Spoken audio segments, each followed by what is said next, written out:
All right, we are recording. It's Thursday night, Woohoo! and Coach Beth is here, and she's going to tell us a little bit about herself because I don't think we've had enough FaceTime with you. All right. So we're just going to start with tell us about yourself. All right. I am right now currently a elementary PE teacher. This is my 15th year, I believe, and absolutely love it. I'm very passionate about teaching our youth healthy lifestyles. And so I'm kind of fortunate because I get them for an entire hour. So I have a lot of wiggle room where I can do a teaching lesson and then have plenty of time for movement. And so one of my favorite things I've started is our chef program, and that's something here in San Antonio that's developed. It's chef stands for Culinary Health Education for Families. So it's actually, we cook in the gym.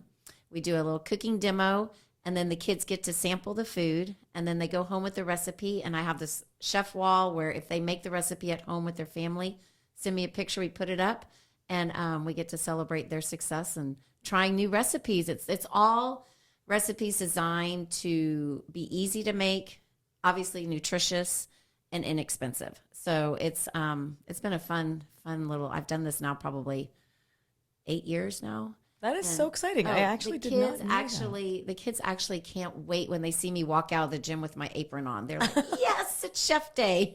So it's fun. And then we have the rest of the class that I implement a moving activity, some game that ties in with whatever the nutrition lesson was. So if we're talking about, I don't know, the food groups, my plate, I have a game that teaches them, we got our protein, our dairy, our fruits and vegetables, and our grains. And, the kids, it's just been so fun. So you really hit the visual learners, those kinesthetic learners. I mean, it's just, it's been fun. It's been fun. But Do you do this with adults too? No. So what made you decide to join us? Or, well, I mean, you've become a wellness coach and a personal trainer Yes. for adults. Well, Melissa does the cooking part with adults. Right. No, I also on the side, I do personal training, and I also teach group fitness for adults. So my big thing is the indoor cycling. So I've been doing that for eons as well. Personal training, all ages. I've actually just started personal training my dad. He just had a couple stents put in his heart, and so I am all on it. And actually, we're having our first one this weekend, and so I'm excited that he's 80 years old, and we're going to start personal training. So it's fun. Did you always get excited about exercise? It's funny. I grew up, I was very timid as a child. And so in third grade, my dad put me on a basketball team, and I was so excited. I had the jersey on. We were the dolls. It was baby blue. I just looked so cute. And I was so happy sitting on the bench because, y'all, I did not understand the game. Did not understand it at all. I never had to play. Finally, this one game, we're so far ahead. The coach looks at me and she puts me out there, and I'm like, I don't know. I have no idea what I'm doing out here. So the entire team is around our one. I mean, she probably plays pro now. She was so good. Both teams were all around her. She has the ball. I'm on the other side of the court, wide open. Nobody's around me. She sees me wide open. So, of course, what does she do? She throws the ball towards me. And in my head, y'all, I can still see this ball coming at me. And I'm thinking, okay, if I catch it, and that's a big if, I have no idea what to do with it. So you know what I did? I ducked. And the ball goes over my head. That's so cute. Here I am, a PE teacher. I am not a team sports person. But when I got into college, in high school, I was on the dance team. Okay. So I was a part of a team. So movement. Yeah. Oh, yeah. And just not organized exercise necessarily. Right. And it wasn't until I got to college when, you do so much sitting that I realized I'm not moving. I was very active in high school on the dance team. And dancing is amazing exercise. That I realized I needed to start doing that. So on my own, I just started kind of running on campus, just doing my own little jogging. And then I had a roommate who was starting to go to the gym to lift. So I started hanging out in the gym, kind of learning from her. And I don't know, it just evolved from that. And one thing led to the other. And then when I graduated from college, I was living in Fort Worth, and I had gotten my group fitness certification. And so I found a gym there that I started teaching. And through there, you meet all kinds of people. So then I started joining this running club, turned into a triathlon club. And I mean, I just love the individual sports like running. And I love cycling and I love swimming. And Maybe because you're this timid girl that sat on the bench. Well, I don't want to disappoint anybody else. So it's just me that I'm being competitive with, and I can be very competitive, but I don't want to upset anybody else. And it's just me that I'm going to upset. Does that make sense? When you're competitive with yourself, does that mean you're like motivating yourself? Oh yeah. So what are you telling yourself? And when? Like, do you wake up motivated? Do you go outside when it's freezing and then tell yourself it's going to be okay? I mean, those of us that are not spontaneously motivated, give us some advice. I think it's become so much a part of my routine that I don't even think about it. I just know I'm going to get up in the morning, and if I'm not going to go run, I have a plan B. So well, like you said last week, how you calendar it and you write it into your I don't do that. I just know I'm going to do something. Well, it's habit now for you. It's totally habit. Yeah. Like for brushing my teeth, I don't have that on my calendar. Tell you, it's habit. My alarm goes off. I know I'm getting up, and I might step outside and it's raining. Well, then I know I'm going to go to the gym. So I know that there's always a plan B. It might not be exactly what I wanted to do or was planning to do, but I know I'm going to do something. And I think once it becomes a habit, your day when you don't feel good. I mean, it's so interesting how I have become where I don't feel good if I don't exercise either. I'm just a better person. I'm not motivated to exercise all the time, but I know now, I mean, and it's been years. Now I can officially say if I don't go, I feel bad. Right. Like I feel less good. Let's put it that way. Yeah. It's not necessarily bad, but even today I went to the gym for like barely 30 minutes. In the afternoon, not during my normal time because I had a meeting this morning. And like, I didn't really want to go. I knew it wasn't going to be like a great workout, right? But I did it anyway. And I listened to a podcast, which I don't always do. And I still didn't do the whole hour, but I went. Yeah. I really went. And that's the thing I think is so important is just to tell yourself, okay, I am moving, and it doesn't have to look a certain way. It doesn't have to be a certain amount of time. You're moving your body. And that's why I love to tell people walk. Walk is such good exercise. And I'll tell you too, my running has been my meditative time, my time with God. Y'all, I come up with my best lessons when I'm out there running. I mean, it's just me, myself, and I. There's not any interruptions. And it's amazing what I want to run with that a little bit because they say, I mean, obviously my coaching is mindset coaching, not like push yourself, run harder, run faster coaching. But like a big thing is people say the minute that you stop thinking is when those things come up, like the creativity comes up. Oh, yeah. And that's exactly what you're describing, right? Like the moment you're in your own head is when those like creativity moments come up. So for anybody that's looking for creativity moments. Yeah. Get out and I don't know. Move your body. Okay. I was going to say, I don't know if I can say go run, You but don't have to run. Go for a walk. go for a walk. Yeah. And for people that are starting out, like, is there I like what you said about how it doesn't have to look a certain way. Like, let's elaborate on that. Well, I think if you are knowing you want to start exercising. Okay. That if you can tell yourself you don't have to belong to a gym, you don't have to have fancy equipment. I mean, our bodies are the best machines ever. And it's just starting a little bit of time and just saying, okay, I'm going to commit to 10 minutes before I have breakfast in the morning. If you're not a morning person, I'm going to commit 10 minutes to before dinner, whenever it's convenient for you, where you know you'll do it. And it's just, like I said, I think we so much end up telling ourselves we can't do it because we don't have the time.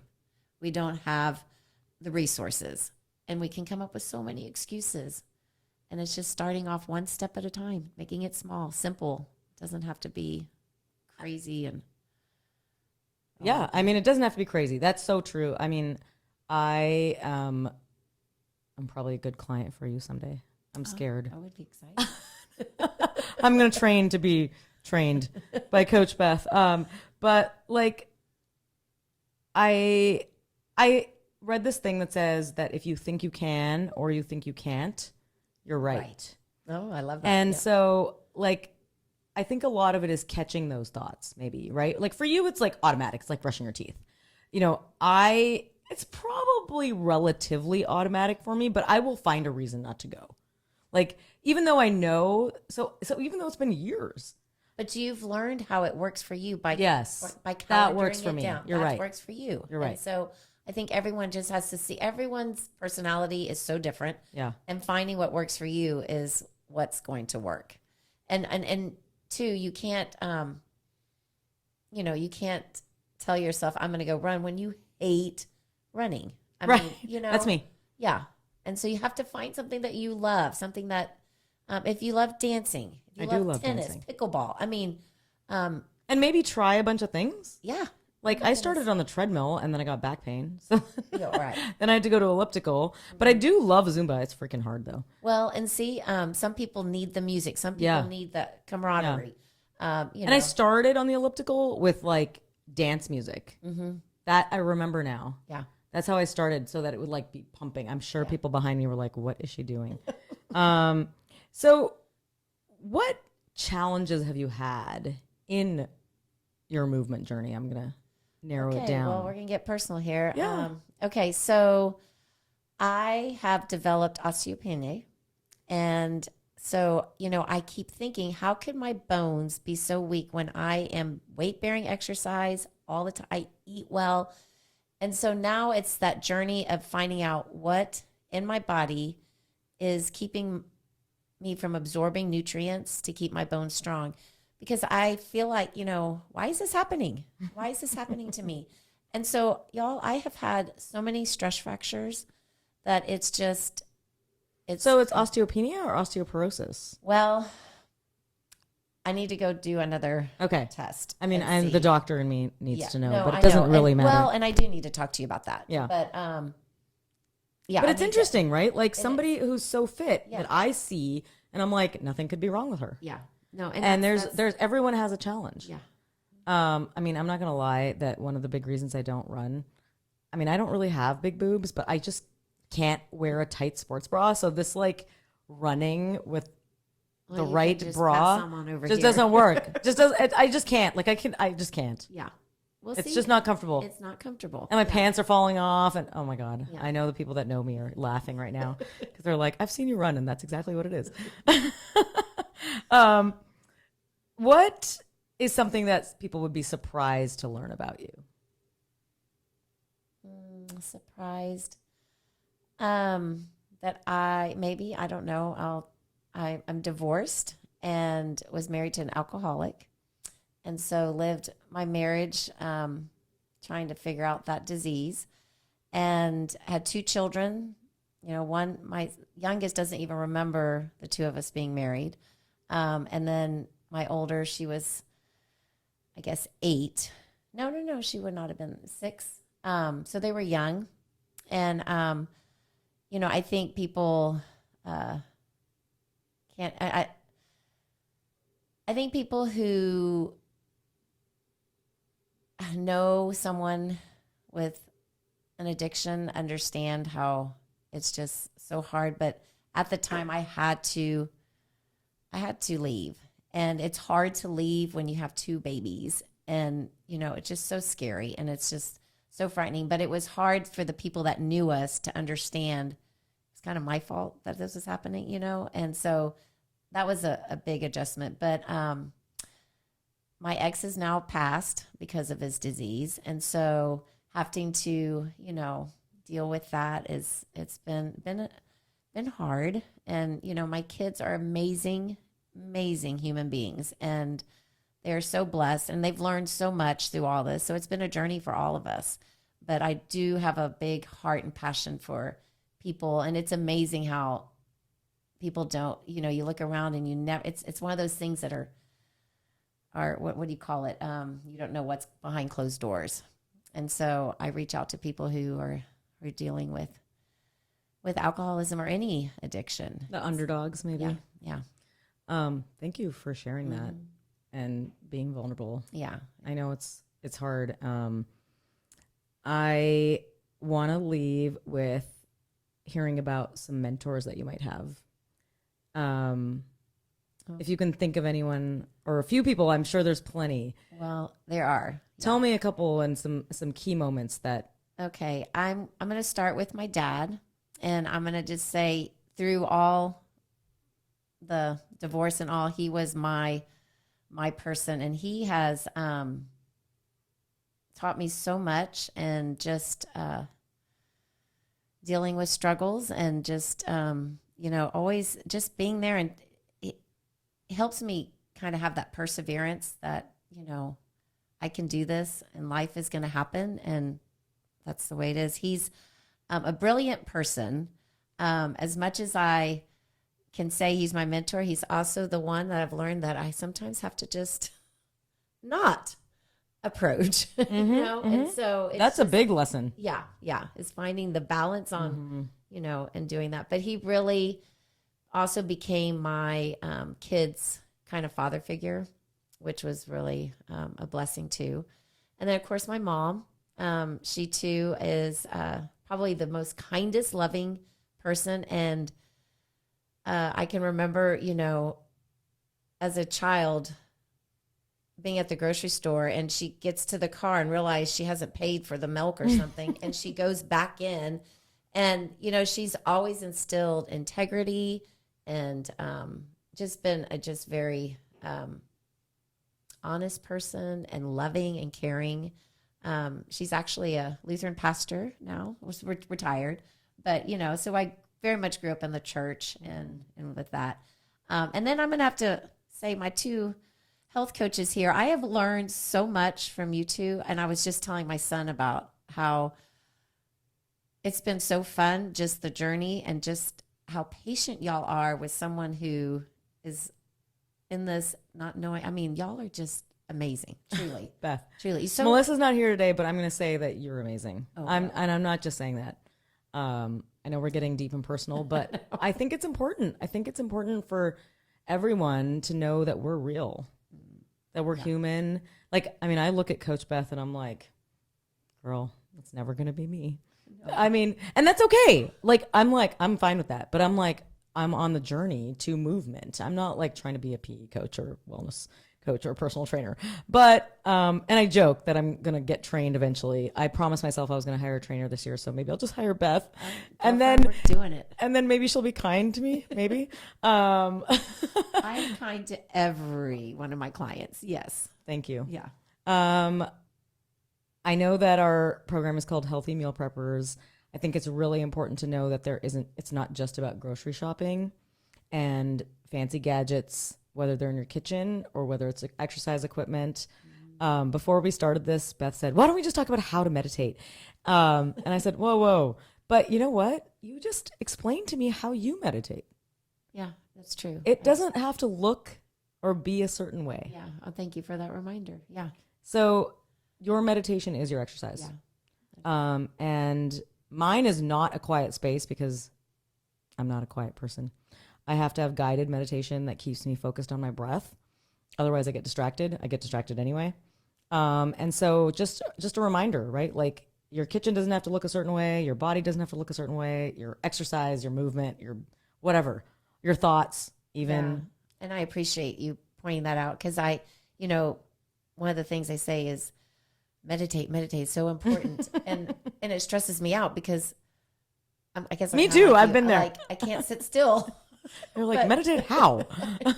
Give me the instructions. Thank you for that. I do appreciate that. We'll talk about that another day, maybe more about that because it is relevant. Because I think, especially as women, we are really hard on ourselves to look and feel and be a certain way that we're so busy doing that we're not focusing on being. And I'm going to take that advice for myself today as well. Yeah. And I'm going to leave us with that. Okay. Thank you. Thank you.